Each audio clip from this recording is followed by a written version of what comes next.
Look who's coming to say hi. Oh, Stella, the shop dog. Good morning. How are you, girl? You ready to work on the Nash today? I think you are. You want your eye scratched? Oh, you love that. Okay. You go run around. Go on. Run along. There you go. Okay. What are we working on? I think I just alluded to it. It's a Nash. Oh, Stella's going to bark at somebody. She very rarely barks, so that's unusual. So somebody's here. Okay, so we're going to talk about this Nash as soon as I deal with my customer. Okay, where were we? We were talking about my old 1953 or 54 Nash. I'm actually not sure. Its title is a 54, but people keep telling me it's a 53, so I don't know.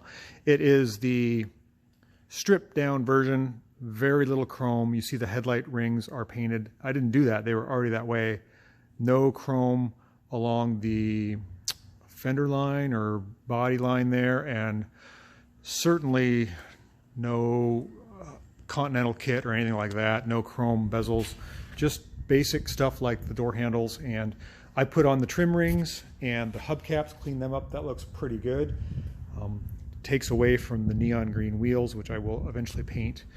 And I put the interior in, or part of the interior.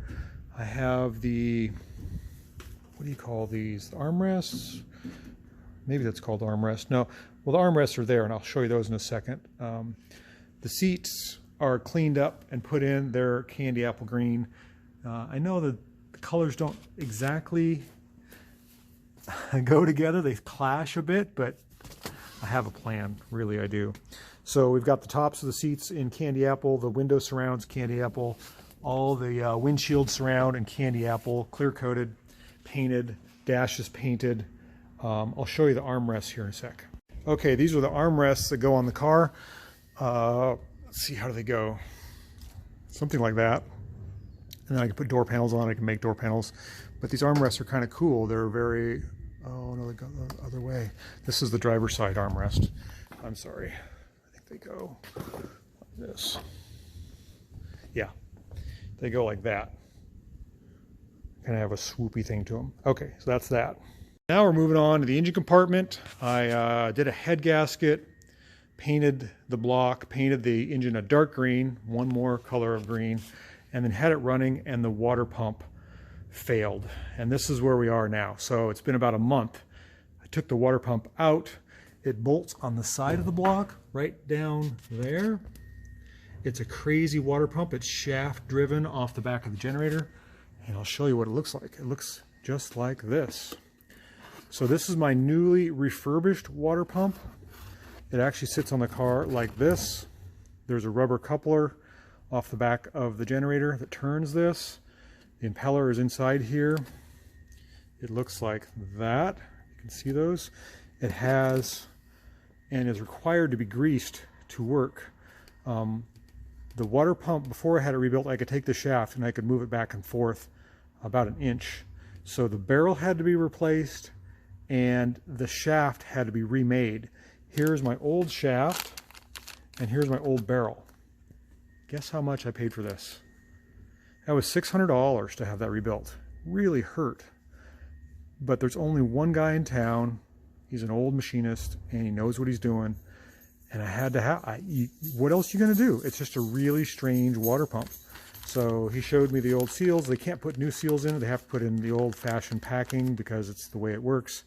And it has to be greased with water pump grease to basically inflate the seals to keep water from leaking out. So I'm just happy to have it back. It's been a month and it costs a lot of money.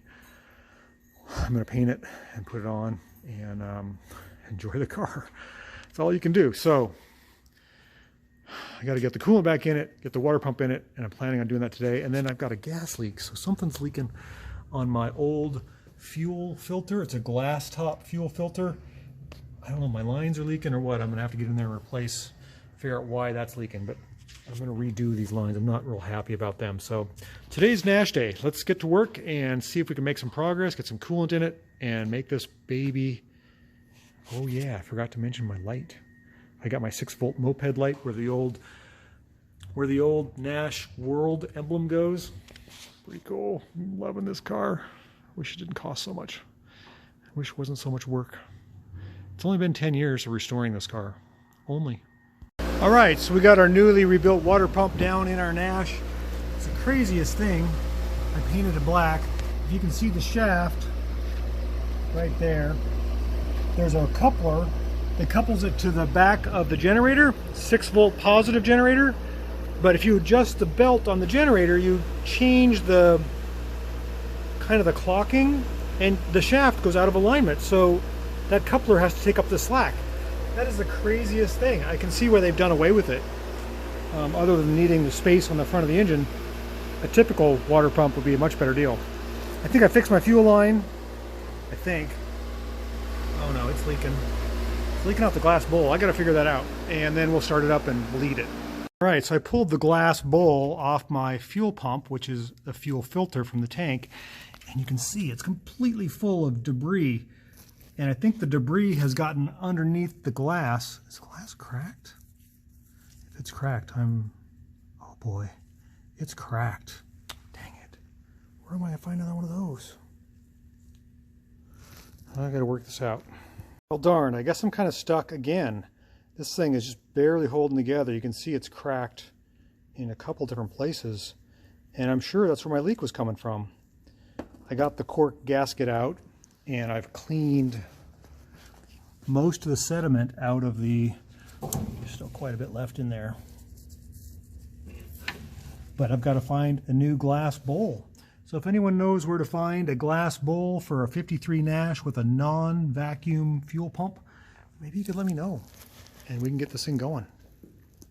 All right, thanks for your help.